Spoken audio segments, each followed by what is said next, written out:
ठाम निर्णय घ्या. एकदा ध्येय ठरलंय ना, जायचंय ना, काय व्हायचंय ते होऊ दे, भैरे होऊन जा पूर्ण. आणि पावलं उचलत राहा सतत, बस. बाकी काय नाही. अडचणी येणारच आहे, ठरवून घ्या आधीच. मी का सातत्यानं सांगतो, दृष्टी नको, दूरदृष्टी हवी, नियोजन हवं. अडचणी येणारच आहेत, अडथळे येणारच आहेत, पण माझ्या क्षमता कौशल्य बाही हे ठरवून घ्या. सगळ्यात महत्वाची गोष्ट आहे ती. मात करायला शिका. शांत समुद्र कधीही उत्तम खलाशी तयार करू शकत नाही.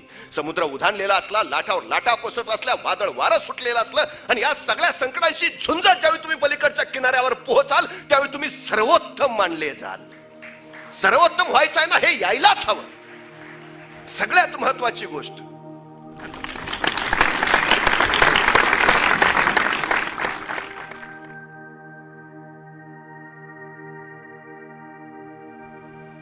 त्यामुळे जो सतत लढत असतो, भिडत असतो, झगडत असतो, अशांची क्षमता कौशल्य विकसित झालेली तुम्हाला दिसतील.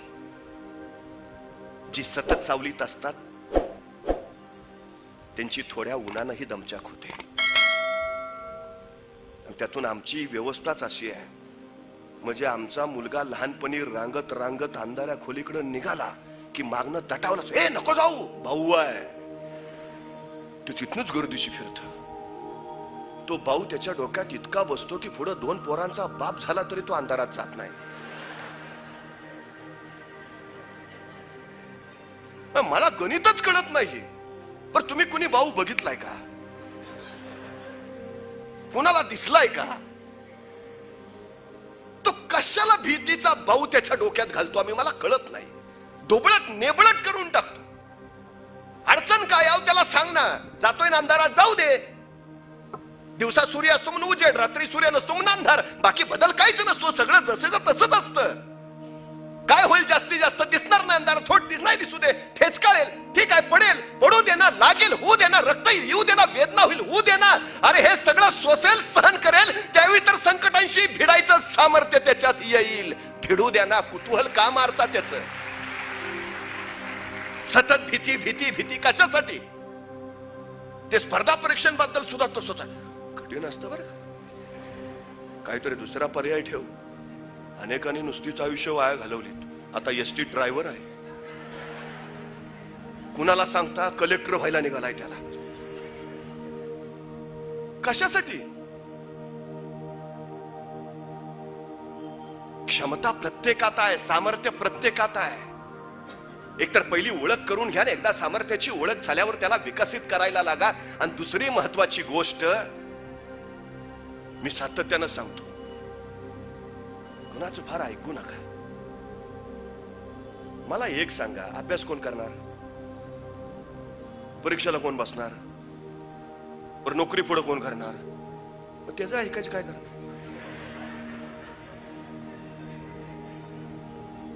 बुद्धी तुमची, कष्ट तुमचं, धडपड तुमची.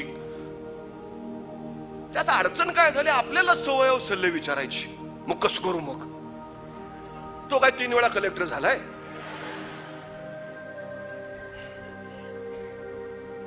अरे तुमचं सामर्थ्य तुम्हाला माहिती, तुमचा क्षमता तुम्हाला माहिती, इतरांना काय विचारत फिरता? म्हणजे आमची सगळ्यात मोठी अडचण खाणं, एखाद्याने काही करू पाहायचं, एखाद्याने काही नवं करायचं म्हणलं की पहिले भाऊ हे सांगणारे खूप. नको जाऊ.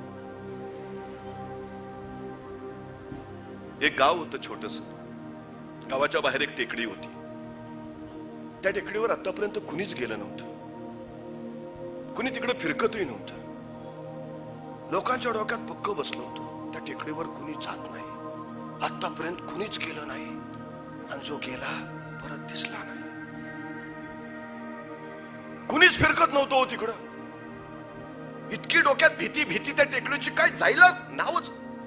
पण अशी तुमच्यासारखी जरा नव्या दमाची, ताज्या रक्ताची पोरं एकत्र आली आणि काहीतरी वेगळं करू. नाही काय, आपण स्पर्धा ठेवूया. त्या आपल्या गावाबाहेरच्या टेकडीवर कोण पहिल्यांदा पोचेल त्याची. मोठं बक्षीस ठेवू. क्रांतिकारी निर्णयच होता त्यांचा. ते ठरलं त्यांचं सगळं नियोजन, स्पर्धे बिर्धेचं सगळं झालं. पुकारलं बिकारलं सगळ्या गावात. जो कुणी त्या टेकडीवर चढेल त्याला एवढं बक्षीस दिलं जाईल. ह्याची वार्ता जशी पसरली तशी गावातली सगळी ज्येष्ठ मंडळी एकत्र आली. हे काय पोराने काढलंय नवीनच? कशासाठी बिनकामाचा विषयाशी खेळ? तिकडं कोण गेलंय का आतापर्यंत? आणि गेलेलं परत आलाय का आतापर्यंत? पोरांना थांबवायला पाहिजे. सगळं गाव त्या पोरांच्या मागं. उगा काहीतरी काढू नका, असला काहीतरी उद्योग करू नका, क्रिकेटच्या मॅचेस घ्या, आम्ही नाही म्हटलंय का, वर्गणी आम्ही देतो, पण ते टेकडीवर जायचं काय काढू नका. पोरं हट्टाला पिटलेली, आम्हाला काही कळत नाही, एकदा बघू द्या तरी काय टेकडीवर आहे ते. स्पर्धा नियोजित केली, दिवस ठरला, वेळही झाली, सगळी लोक गोळा झाली, अख्ख्या गावातून कशी बशी 8 लोक टेकडी चढायला तयार. स्पर्धेला भरघोस प्रतिसाद. 8 लोकांवर स्पर्धा चालू झाली.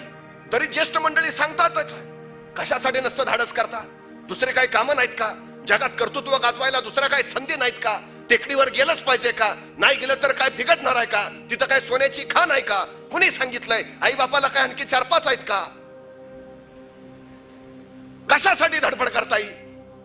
नका जाऊ, ऐका आमचं म्हणणं, ऐका. त्या 8 मधली 2 बाजूला झाली. हे मोठी खोटी नाहीत सांगणार राव, अनुभव असल्याशिवाय बोलणार नाही ती. मग काय करूया? राहू दे, उगा कुठं डोक्याला ताप. झाली ना 2 कॅन्सल, आता राहिले 6 जणांच्यावर स्पर्धा सुरू झाली. ते गोळी बिडी झाडायचं सुरुवात करायचं सुरू झालं. परत माणसं या 6 जणांभोवती. नीट विचार करा, उगाच काही कारण नाही, काही गरजही नाही, आणि नाही पोचला म्हणून तुम्हाला कोणी काय फासावरही देणार नाही, काही अडलेलं नाही जायचं, काही गरज नाही. आता ही 6 हट्टाला पेटली. नाही नाही, काय व्हायचं ते होऊ द्या, एकदा बघतोच काय होतंय ते. 6 जण शर्यतीला सुरुवात झाली. बघता बघता ते गोळी बिळी झाडली, ह्यांनी ती टेकडी चढायला सुरुवात केली. आणि बघता बघता पोरं पुढं खालना आरोळ्या चालल्यात. अरे नका जाऊ, ऐका आमचं, कशाला वेड धाडस करताय, या माघारी. कुणी सांगितलंय तुम्हाला? काय पोरं ऐकायलाच तयार नाहीत. पोरं सर वर चढली, आणि तेवढ्यात एक जण ठेचकाळलं आणि धाड दिशी खाली पडलं. दुसरा त्याला उचलायला धावला. काय झालं? असं कधी होत नाही रे. एवढे गड किल्ले चढलो पण असा नव्हतो पडलो. कुणीतरी उगाच मागणं खेचल्यासारखं वाटलं र. मी जातो लेका. दुसरा म्हटला, आता तू जातोय तर मी थांबून काय करू? तुला सोडायला मी पण येतो. आली 2 खाली, आता राहिले 4. झाली स्पर्धा. परत हे चढायला सुरुवात. खालची लोक सांगतातच आहे, उगा धाडस करू नका, आता अर्ध्यात पोचलाय, पद झालं, गेलं ना टेकडीवर, या आता माघारी. आहे त्यात समाधान मानावं माणसानं. उगाच नाही ते नसतं धाडस करू नये. अतिरेक वाईट असतो, उगाच काहीतरी करू नका, या खाली. ती 4 पुढत जायला लागली. तेवढ्यात एक जण चालता चालता धमचाक झाल्यासारखा खाली बसला. म्हटलं काय झालं रे? कडे आज काहीतरी वेगळंच वाटतंय. मग नाही जमायचं नाही लागा, निम्मा आलोय पण अजून एवढं आहे, जातो मी. तो म्हटला मग मी पण येतो. आली 2 खाली, 2 राहिले. 2 फक्त निघालेत वर निघालेत. त्यातला एक जण तर तरा पुढे निघालाय. त्या दुसऱ्याच्या त्याच्यात अंतर राहिलं माग. आणि 2 नंबरचा जो होता तो पुढे बघता बघता त्यांनी एकदम मागं वळून बघितलं, माग कोणच नाही दिसलं. म्हटलं हे जाईल वर, माझं काय झालं तर खाली धरायला पण कोण नाही. त्यानं जे सरळ युटर्न मारला थेट तळालाच. तो एकटा मात्र चालत राहिलाय. खालनं आरोळ्या ठोकतायत, खालनं सगळे सांगतायत, बोलावतायत, याचं लक्ष नाही, ऐकायला तयार नाही. सातत्यानं चिकाटीनं जिद्दीनं एक पाऊल उचलत राहिला. आणि अखेर त्या टेकडीवर पोहोचला. तो पोहोचल्याबरोबर खालच्या लोकांनी जयघोष करायला सुरुवात केली. जय जयकार झाला, जिंकला. बस माणसं अर्ध्यापर्यंत पळत गेली. तो खाली उतरत होता, खांद्यावर उचलून घेतलं. मिरवणूक काढायची याची. मिरवणूक तिथनं वाजत गाजत चालू झाली. तरी पण ती ज्येष्ठ मंडळी त्याला एका बाजूला घेऊन विचारत राहिली, पण तुला जमलं कसं? आतापर्यंत कुणीच केलं नव्हतं, आतापर्यंत कुणाला शक्यच झालं नव्हतं, आतापर्यंत त्या टेकडीच्या शिखरावर कोणच तुला जमलं कसं? तू केलंच कसं? हे यश मिळवलंच कसं? तो काय बोलेनाच, गदगदा हलवाय. अरे सांग ना, कसं काय जमलं? तसं एक म्हातार म्हणलं, त्याला कशाला विचारताय, ते बहिरा आहे.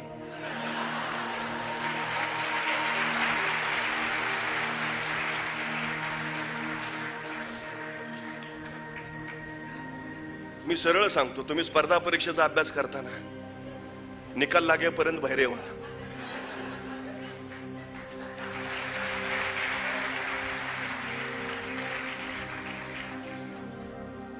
अजिबात ऐकायचं नाही. काय राजहंसासारखं राहायचं. दूध फक्त प्यायचं, पाणी ले जाओ. माणसं उलट करतात, दूध टाकून देतात, पाणी पित राहतात. सकारात्मकता पेरणारी माणसं किती आणि नकारात्मकतेनं आपल्याला मागं ओढणारी माणसं किती याचा विचार करता यायला हवा. माणसं आसपास असतात सगळ्यांच्याच. यशस्वी कोण होतं? ज्याच्या भोवतीचं वातावरण सकारात्मक असतं. ते चिअर अप करतं, चल पुढं, चल पुढं, अडचण नाही, चल पुढं. आणि जे सातत्यानं उगाच सांगत राहतात ते स्पर्धा. आम्ही म्हटलं आता पुढच्या वर्षी करावं शुभमंगलम. 8-10 वर्ष योग येईल असं वाटत नाही. त्याचा निर्णयच बदलतो. एक सांगू, या जगात तुम्हाला पराभूत करणारं दुसरं कुणीच नाही. या जगात फक्त तुम्हीच तुम्हाला पराभूत करू शकता. आणि या जगात तुम्हाला दुसरं कुणीच जिंकून देऊ शकत नाही. फक्त तुम्हीच स्वतःला जिंकून देऊ शकता. त्यामुळे काही नाही विषय. ठाम निर्णय घ्या. एकदा ध्येय ठरलंय ना, जायचंय ना, काय व्हायचंय ते होऊ दे. भैरे होऊन जा पूर्ण. आणि पावलं उचलत राहा सतत, बस. बाकी काय नाही. अडचणी येणारच आहे, ठरवून घ्या आधीच. मी का सातत्यानं सांगतो, दृष्टी नको, दूरदृष्टी हवी, नियोजन हवं. अडचणी येणारच आहेत, अडथळे येणारच आहेत, पण माझ्या क्षमता कौशल्य बाही हे ठरवून घ्या. सगळ्यात महत्वाची गोष्ट आहे ती. मात करायला शिका. शांत समुद्र कधीही उत्तम खलाशी तयार करू शकत नाही. समुद्र उधाणलेला असला, लाटावर लाटा कोसळत असल्या, वादळ वारं सुटलेलं असलं, आणि या सगळ्या संकटांशी झुंजत ज्यावेळी तुम्ही पलीकडच्या किनाऱ्यावर पोहोचाल त्यावेळी तुम्ही सर्वोत्तम मानले जाल. सर्वोत्तम व्हायचं आहे ना, हे यायलाच हवं. सगळ्यात महत्वाची गोष्ट. आणि दुसरी गोष्ट एक, मी परवा एकाला विचारलं, मग कसं काय आयुष्यात कधीच घोड्यावरनं पडलो नाही. म्हणलं कसं काय? कधी बसलोच नाही. पडणार कोण नाहीत? जे बसणार नाहीत ते. माणसं निर्णय का घेत नाहीत? चुकलो तर. अरे घेतला तर कळेल ना बरोबर का चुकीचा. अडचण काय आहे? पटकन निर्णय घ्या. जो काही असेल तो निर्णय घ्या. करायचाय करायचाय, नाही नाही चल बाजूला. अजिबात वेळ घालवायचा नाही. अनेक माणसं मी बघितली 25 वर्ष नुसता विचारच करतायत.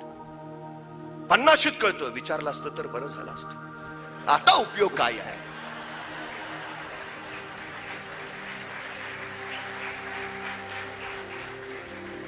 कुठलाही निर्णय पटकन घ्या.